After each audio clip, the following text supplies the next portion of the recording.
Azi, în istoria sportului, a luat ființă clubul olandez de fotbal PEC Zwolle. Alb-albaștri au un palmares Cupa Olandei, cucerită în 2014 și două finale, în 1928 și 1977. Cea mai înaltă poziție atinsă în campionat a fost locul 8, în 1979.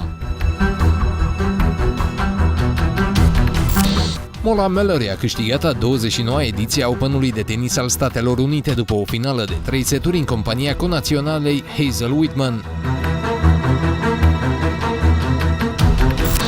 S-a născut pe Jennings, recordmanul all-time de selecție națională a Irlandei de Nord, pentru care a jucat de 119 ori pe parcursul a 22 de ani de carieră. A evoluat 14 sezoane la Tottenham și 5 la Arsenal, a câștigat Cupa Angliei cu fiecare dintre cele două cluburi londoneze și a strâns peste 1000 de meciuri oficiale în întreaga carieră.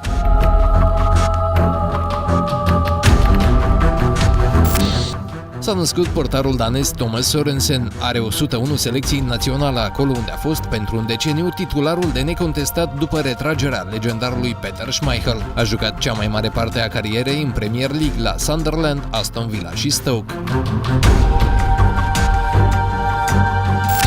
S-a născut fotbalistul argentinian Diego Milito, a câștigat un campionat, 2 cupe și Liga Campionilor cu Inter Milano. A fost desemnat fotbalistul anului în Italia în 2010 și omul meciului în finala de Champions League, în care a marcat ambele goluri ale duelului cu Bayern München.